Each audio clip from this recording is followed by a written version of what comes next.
Muy buenas a todos y bienvenidos una vez más a Estudio con Podcasts. Como siempre, encantados de teneros por aquí. Hoy vamos a sumergirnos en un tema que, bueno, a simple vista puede parecer un poquito árido, pero créanme, es crucial para entender cómo funciona la maquinaria administrativa del Estado español. Exacto. Hoy toca ponerse el traje de explorador y adentrarse en las profundidades del derecho administrativo, concretamente en el artículo 19. Un artículo que a muchos les sonará a chino, no, pero que en realidad establece las reglas del juego para todos esos órganos colegiados que forman parte de la Administración General del Estado, y no solo eso, sino también de las entidades de derecho público que están vinculadas a ella. O sea, un montón de organismos importantes que toman decisiones que nos afectan a todos. Totalmente.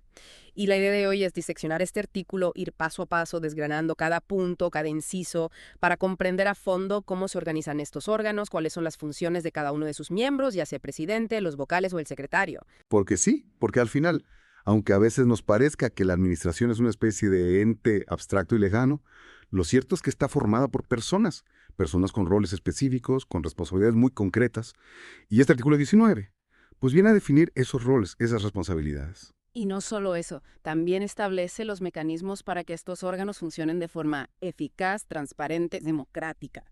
Porque al final estamos hablando de la gestión de lo público, de asuntos que nos incumben a todos. Exacto.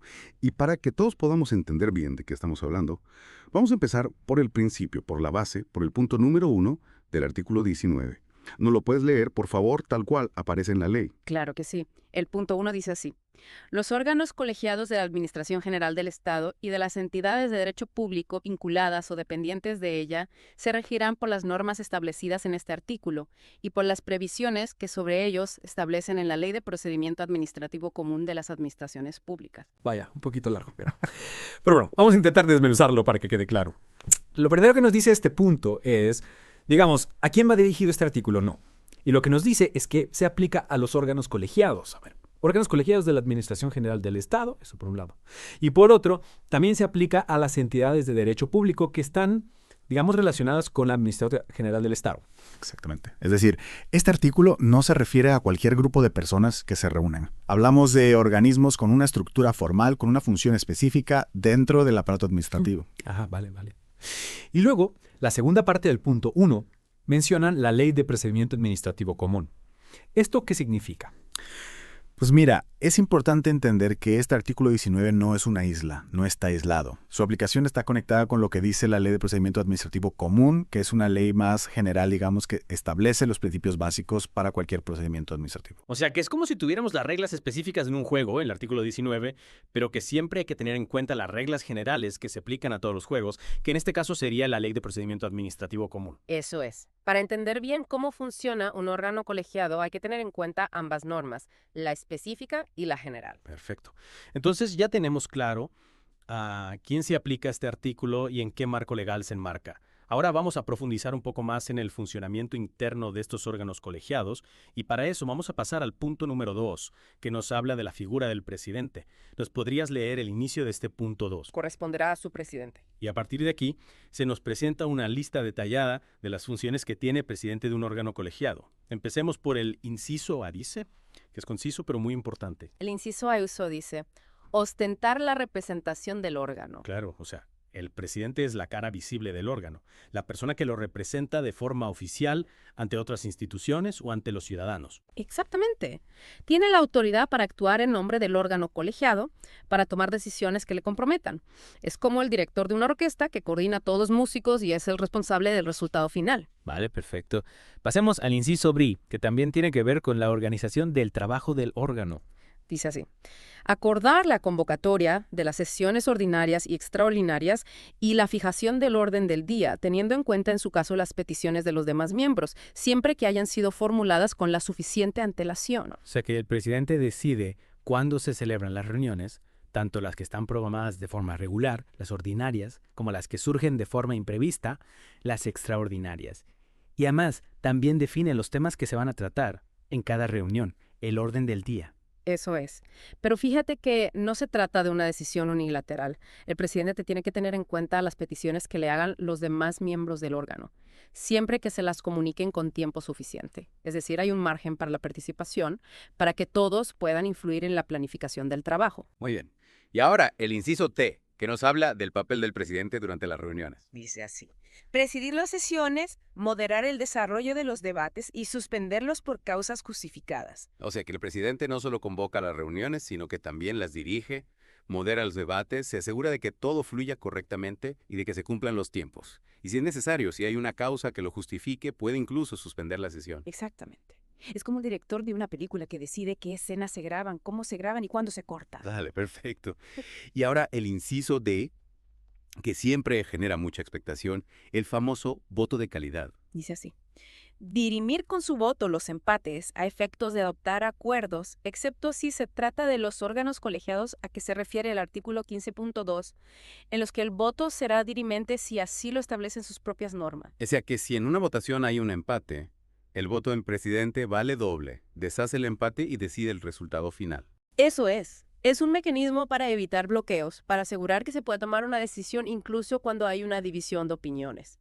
Pero ojo, porque la ley introduce una excepción para los órganos colegiados que se mencionan en el artículo 15.2. En esos casos, la forma de resolver los empates la determinan sus propias normas internas. Vale, un matiz importante a tener en cuenta.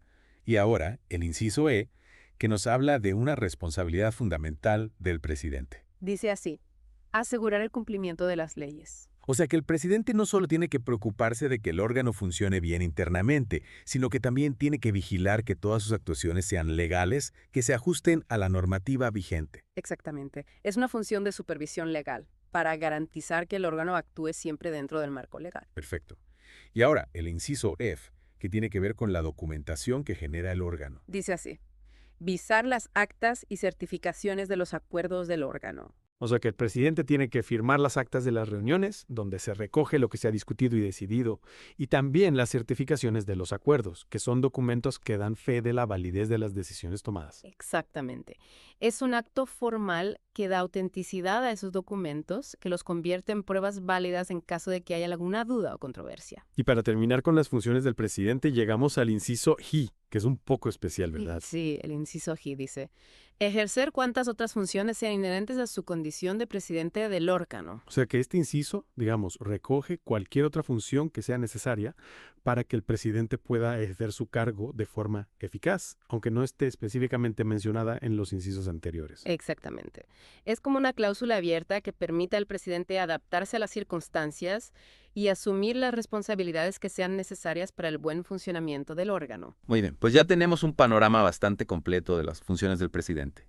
Pero el punto 2 no termina ahí, aún hay 2 párrafos más que nos hablan de qué sucede cuando el presidente, por la razón que sea, no puede ejercer su cargo. ¿Nos puedes leer el primero de esos párrafos? Dice así.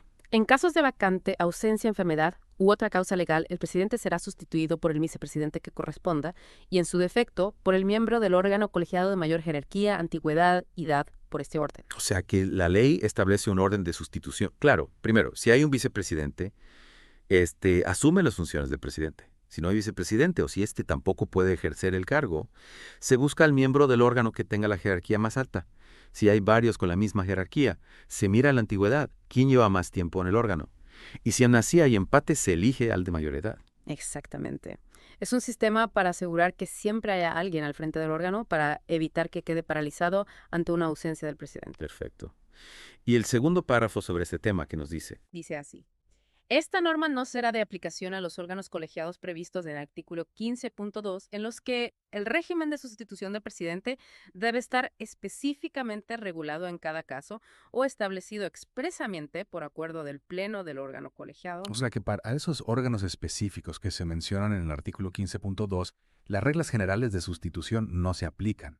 En esos casos, cada órgano tiene que tener sus propias normas de sustitución, ya sea porque están establecidas en su reglamento interno o porque las acuerdan sus miembros en una reunión plenaria. Eso es. Se trata de una excepción para órganos con características especiales que necesitan un sistema de sustitución adaptado a su funcionamiento particular. Muy bien, pues ya hemos visto en detalle todo lo que dice la ley sobre el presidente del órgano colegiado. Ahora vamos a pasar al punto 3, que se centra en los demás miembros del órgano, aquellos que no son ni el presidente ni el secretario. ¿Nos podrías leer la introducción del punto 3? Dice así. Los miembros del órgano colegiado deberán. Y a partir de aquí, la ley enumera una serie de deberes que tienen todos los miembros del órgano. Vamos a ir viéndolos uno por uno, empezando por el inciso A. El inciso A dice, Recibir, con una antelación mínima de 2 días, la convocatoria conteniendo el orden del día de las reuniones. La información sobre los temas que figuren en el orden del día estará a disposición de los miembros en igual plazo. O sea que los miembros tienen derecho a saber con antelación cuándo se va a celebrar una reunión y qué temas se van a tratar en ella. Y no solo eso, también tienen derecho a recibir toda la información necesaria para poder participar en la reunión de forma informada. Exactamente. Es un derecho básico para garantizar que la participación de los miembros sea real y efectiva. No se puede esperar que alguien participe en una reunión si no sabe de qué se va a hablar o si no tiene acceso a la información relevante. Muy bien. Pasemos al inciso B, que es muy conciso. Dice así: participar en los debates de las sesiones. O sea que no basta con asistir a las reuniones. Los miembros tienen que participar activamente en los debates, expresar sus opiniones, sus dudas, sus propuestas. Eso es, su participación es fundamental para que las decisiones se tomen de forma colegiada, teniendo en cuenta todos los puntos de vista. Vale, perfecto. Y ahora, el inciso C, que es un poco más largo y tiene varias partes importantes. Dice así: ejercer su derecho al voto y formular su voto particular, así como expresar el sentido de su voto y los motivos que lo justifican. No podrán abstenerse en las votaciones quienes, por su cualidad de autoridades o personal al servicio de las administraciones públicas, tengan la condición de miembros natos de órganos colegiados en virtud del cargo que desempeñan. Bueno, aquí se reconocen varios derechos de los miembros. Por un lado, el derecho a votar, que es fundamental en cualquier órgano colegiado. Y luego, la posibilidad de expresar un voto particular, es decir, un voto en contra de la decisión que se ha tomado por mayoría. Y también se les reconoce el derecho a explicar su voto, ya sea a favor o en contra, a justificar por qué han votado de una determinada manera. Exactamente. Es importante que los miembros puedan expresar su posición con libertad, tanto si están de acuerdo con la mayoría como si no. El voto particular es una garantía para las minorías. Les permite dejar constancia de su desacuerdo y de sus razones para ello. Y luego, la última parte del inciso F introduce una limitación importante, ¿no? Dice que los miembros que son autoridades o personal al servicio de la administración pública, que son miembros natos del órgano por razón de su cargo, no pueden abstenerse en las votaciones. Eso es. Para este tipo de miembros se considera que su voto no es solo una expresión de su opinión personal, sino que representa la postura de la institución a la que pertenece. Por eso, no pueden abstenerse. Tienen que posicionarse claramente a favor o en contra. Vale, entiendo. Pasemos al inciso D, que también tiene que ver con la participación de los miembros. Dice así: formular ruegos y preguntas. O sea, que los miembros tienen derecho a hacer preguntas, a pedir aclaraciones, a solicitar información adicional sobre los temas que se están tratando. Exactamente. Es una forma de asegurar que todos los miembros tengan la información que necesitan para poder participar en las deliberaciones y tomar decisiones de forma consciente. Perfecto. Y ahora el inciso E, que está muy relacionado con el anterior. Dice así: obtener la información precisa para cumplir las funciones asignadas. O sea que los miembros tienen derecho a acceder a toda la información que sea relevante para el desempeño de sus funciones dentro del órgano colegiado. Eso es. Sin acceso a la información, la participación de los miembros sería un brindis al sol. No podrían hacer preguntas, no podrían valorar las propuestas, no podrían tomar decisiones informadas. Vale, perfecto. Y para terminar con los deberes de los miembros, llegamos al inciso FEF, que ya nos suena de los incisos anteriores. Dice así: cuántas otras funciones sean inherentes a su condición. O sea, este inciso es una especie de cajón desastre donde se recogen todas las demás funciones que, aunque no estén específicamente mencionadas en los incisos anteriores, se entiende que son propias de los miembros del órgano, por la propia naturaleza del cargo que ocupan. Exactamente. Es una forma de asegurar que se cubran todas las posibles responsabilidades de los miembros, incluso aquellas que no se hayan previsto de forma explícita en la ley. Perfecto. Pues ya hemos visto los deberes de los miembros, pero el punto 3 no termina ahí. Aún hay varios párrafos más que añaden algunos matices importantes sobre la actuación de los miembros. ¿Nos puedes leer el primero de esos párrafos? Dice así: los miembros de un órgano colegiado no podrán atribuirse las funciones de representación reconocidas a este, salvo que expresamente se les hayan otorgado por una norma o por acuerdo válidamente adoptado, para cada caso concreto por el propio órgano. O sea que un miembro del órgano no puede actuar como si fuera el presidente, no puede representar al órgano en su conjunto, a menos que el propio órgano le haya dado esa autorización de forma expresa. Exactamente. La función de representación general del órgano corresponde al presidente, como ya hemos visto. Un miembro individual solo puede representar al órgano si se lo han encomendado de forma específica, ya sea por ley o por acuerdo del propio órgano. Vale, entiendo. El siguiente párrafo nos habla de un tema muy práctico, la sustitución de los miembros. Dice así: en casos de ausencia o de enfermedad, y en general, cuando concurra alguna causa justificada, los miembros titulares del órgano colegiado serán sustituidos por sus suplentes, si los hubiera. O sea que si un miembro titular no puede asistir a una reunión por enfermedad, por un viaje, por cualquier motivo justificado, será sustituido por su suplente, si es que lo tiene. Exactamente. Es un mecanismo para asegurar que el órgano pueda funcionar con normalidad, incluso cuando alguno de sus miembros titulares no está disponible. Perfecto. Y el siguiente párrafo introduce una particularidad para ciertos órganos colegiados. Dice así: cuando se trate de órganos colegiados, a los que se refiere el artículo 15, las organizaciones representativas de intereses sociales podrán sustituir a sus miembros titulares por otros, acreditándolo ante la Secretaría del órgano colegiado con respeto a las reservas y limitaciones que establezcan sus normas de organización. O sea que para algunos órganos colegiados, aquellos que están regulados por el artículo 15, que suelen ser órganos donde están representados diferentes grupos sociales, las organizaciones que designan a los miembros titulares pueden cambiarlos por otros, siempre que lo comuniquen a la Secretaría del órgano y respeten las normas internas que tenga cada órgano. Eso es, se da una mayor flexibilidad a la hora de sustituir a los miembros titulares, reconociendo que en este tipo de órganos la representación puede ser más dinámica. Vale, entiendo. Y el último párrafo del punto 3 establece una prohibición muy importante para garantizar la imparcialidad de las decisiones. Dice así: los miembros del órgano colegiado no podrán ejercer estas funciones cuando concurra conflicto de interés. O sea que si un miembro tiene un interés personal en un asunto que se está tratando en el órgano, no puede participar en las deliberaciones ni en las votaciones sobre ese asunto. Exactamente. Es una garantía para evitar que las decisiones se vean influenciadas por intereses particulares. Se busca que las decisiones se tomen en base al interés general, de forma objetiva e imparcial. Muy bien, pues ya hemos visto con bastante detalle todo lo que dice la ley sobre los miembros del órgano colegiado. Ahora vamos a pasar al punto número 4, que se centra en la figura del secretario.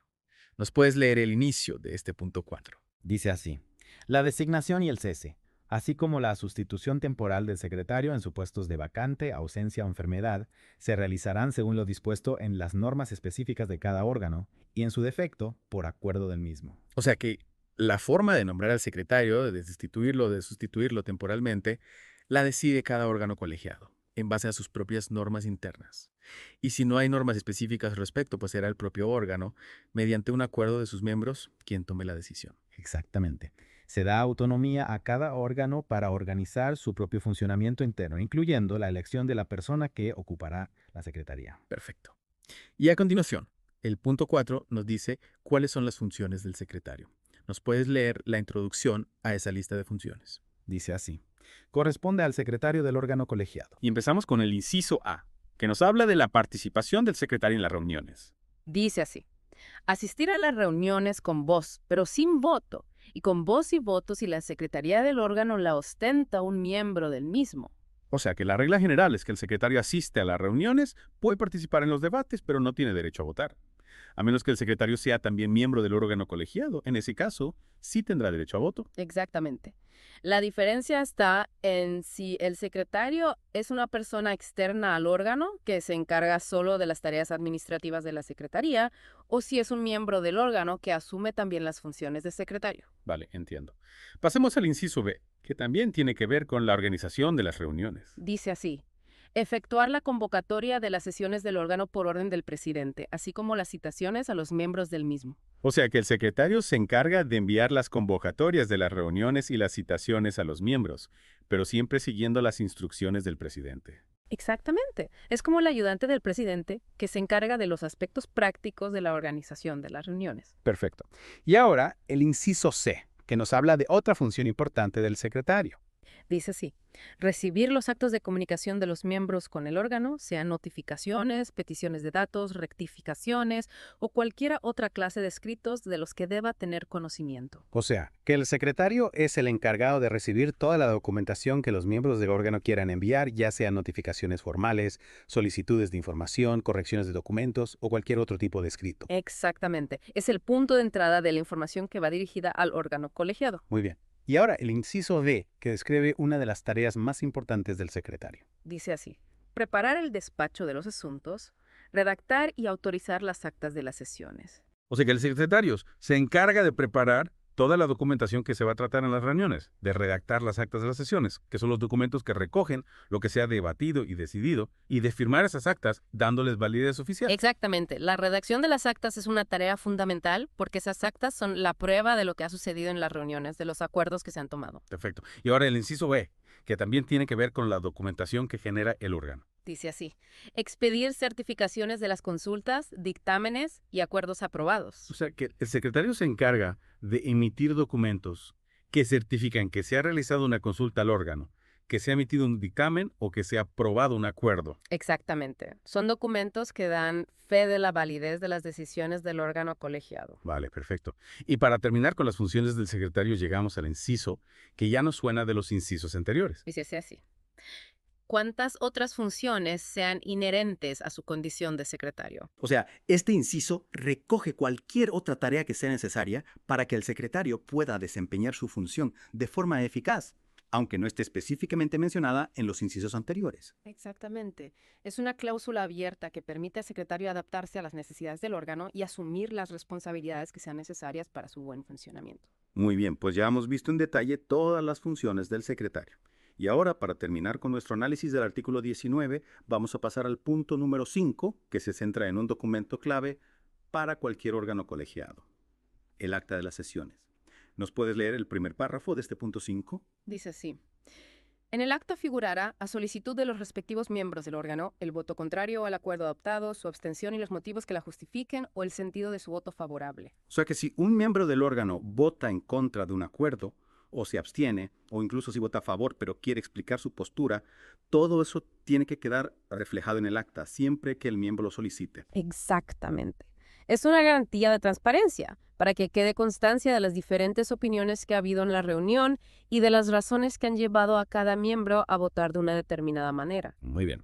Y el segundo párrafo del punto 5 también nos habla del contenido de las actas. Dice así: asimismo, cualquier miembro tiene derecho a solicitar la transcripción íntegra de su intervención o propuesta, siempre que, en ausencia de grabación de la reunión, aneja al acta, aporte en el acto o en el plazo que señale el presidente el texto que se corresponda fielmente con su intervención, haciéndose así constar en el acta o uniéndose copia a la misma. O sea que si un miembro del órgano quiere que quede constancia exacta de lo que ha dicho en una reunión, puede solicitar que se transcriba su intervención completa en el acta. Claro, si no hay una grabación de la reunión, el miembro tendrá que proporcionar el texto de su intervención por escrito. Exactamente.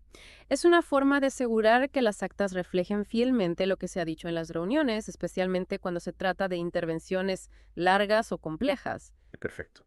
Y ahora, el tercer párrafo del punto 5 nos habla de un tema que ya hemos mencionado antes: el voto particular. Dice así: los miembros que discrepen del acuerdo mayoritario podrán formular voto particular por escrito en el plazo de 2 días, que se incorporará al texto aprobado. O sea que si un miembro no está de acuerdo con la decisión que se ha tomado por mayoría, puede escribir un voto particular explicando sus razones y ese voto particular se adjuntará al acta. Exactamente. Es una forma de dejar constancia formal del desacuerdo con la decisión mayoritaria. Perfecto. Y el cuarto párrafo del punto 5 nos habla de cómo se aprueban las actas. Dice así: las actas se aprobarán en la misma o en la siguiente sesión, pudiendo no obstante emitir el secretario certificación sobre los acuerdos que se hayan adoptado, sin perjuicio de la ulterior aprobación del acta.